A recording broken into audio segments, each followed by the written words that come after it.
Hey Brandon, this is Ed. I just saw your post and I gotta say you're making a mistake. Don't go around knowledge. If you don't understand, go back and start over. Don't just skip over things because you're gonna find yourself in the same place you were at when we started this whole discussion. So I'm doing this video because I really want to help you and I want to get you rolling. So I've given you two samples so far. And this is going to be the third sample. And I'm gonna build it up from the bottom right here live on the video so you can see how easy this is. So go get your content that I gave you for the first time. Starter, sample game, integrated in Composer. Okay? So let's see. Why don't we go with starter? So I'm going to go ahead and grab starter. I'm going to drop this into what I'm calling Brandon Combining. So you'll be able to download this, but I'd like you to follow these steps on your own. Create your own folder and follow along. Um, Now let's go into Brandon Sprites, and I'm going to go get Leshy Complete. All right, so let's call this, I don't know, Layering Zombies. Okay, so now I got a folder called Layering Zombies, which was from the 01, what was it called? It was from 01 Starter. So it's basically a copy of that. And now I'm going to go into Leshy Complete. I'm going to get those images. I'm going to get Leshy. I'm going to drag it into the images folder. There it is. And I'm going to go ahead and open up main. And then I'm going to go into scripts. And I'm going to open up game. I'm going to go to main. And I'm going to comment out these two lines. So I'm going to require the game file. I'm going to create a display group. I'm going to pass it into game create. I'm just going to delete this because we don't need it. And then I'm going to go ahead and I'm going to start the game immediately, no delay. All right. Because we're just doing this, you can understand what's going on. Okay, so let me show you this file here. You should have looked at this. It's really straightforward. So if you haven't looked at it and really like taken it apart, you need to just stop what you're doing and take a look at game.lua so you can understand what's going on. It's not complicated. You said it was complicated in the thread. This is really simple. Basically what we've got is a Lua file where I've got some content at the top, but down here, what I do is I create a variable called game, and I put a table in it. It's a blank table. And then I say function game dot create. So what this is doing is attaching a function with the name of create to the table. And a little further down, I have game start, another function. It's also attached to game. Game stop, another function attached to game, and then game destroy. Then when we get to the end of the file, all we do is return game. So now what this does is it creates a table with 4 functions that are attached to it, and it returns a reference to that table if you require the file. So when we require the file, scripts.game, this statement will return that table, and attached to that table will be game.create, game start, game stop, and then game destroy. So we're calling just these first 2 functions, create and destroy. And we're passing in a display group. So let's go take a look at that code.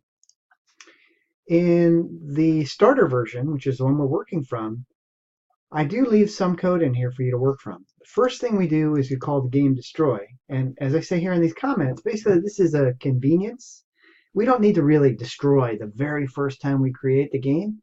This is here for your convenience. So if later you create a game where, let's say you're playing, you start the game, you play, the player dies, you stop the game, you destroy the game, you go to the game over screen, and then you want to come back. This is way in the future when you're using Composer. And then you come back and you want to start the game over again or create it over. You can just call create, and create it will safely make sure that there's no content from the previous game session, in a sense. Any content that was in the group.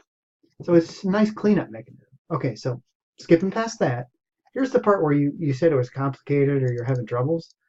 So what are we doing here? We're passing in a display group. But what I would really like is to have some display rendering layers that can help me keep my content organized no matter what order I create that content in. So the best way to do that is with display groups. And then I like to use this structure, and it'll become apparent why in just a minute. I like to create a group, a variable called layers, and you'll notice that layers is a local variable that I created at the very top of the file. That way, this variable will be visible from there all the way to the end of the file. So in any of these functions, I can refer to layers, and I'll be getting the display group that I created right here. So I create a display group, I return it and store it in layers.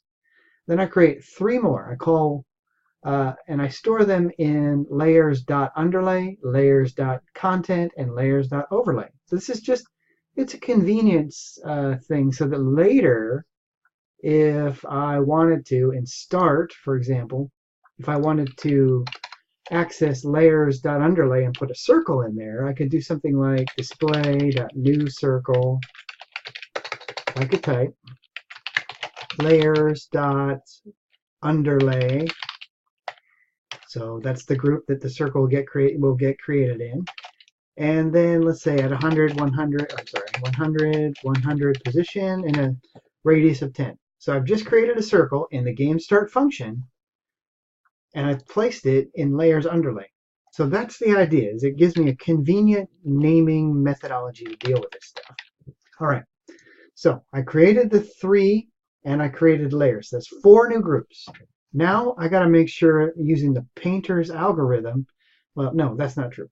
Using group insertion ordering to make sure that they are in the order I want them. The order I want them is that I want overlay to be the topmost layer, content to be below that, and underlay to be below that. So first, I insert insert layers into group, which is the one that I passed in, right? Then I put layers underlay into layers. So now layers underlay is a child of layers, which is a child of group. Then I insert layers content into layers and overlay into content. So overlay, being the one that I inserted last, will now be the one that's on top. Content, which I inserted before that, will be the one that is underneath overlay and on top of underlay.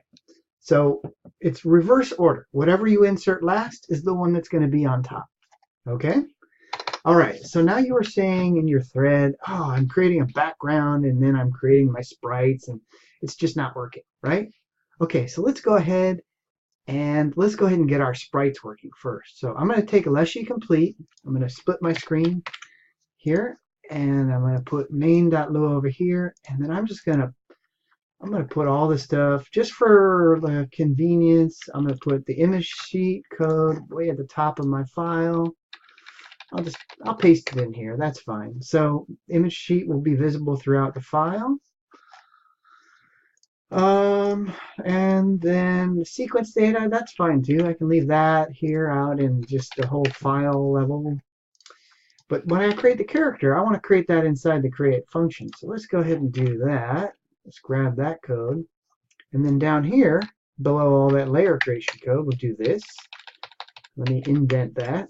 Okay, so we're pretty close to what we want, but we got to remember to put the sprite into one of these groups. Now, content for me is a name that I use for the layer where like the majority of my content, the player, enemies, all that stuff go. Underlay, I like to use that for backgrounds and stuff like that. And overlay, I like to put like my counters and back button and pause button and anything interfacey. I like to put that so it's always on top of everything else. So let's go ahead and let's say layers content insert, because this layers content is a display group. So it's got the insert function. So insert and then character. Okay. If I've done everything right, I should be able to run this now. And our little dude will be working. So let's go layers zombie, drag main onto here. All right. So this is that sprite walking thing that we did in the last video that I made for you. So what about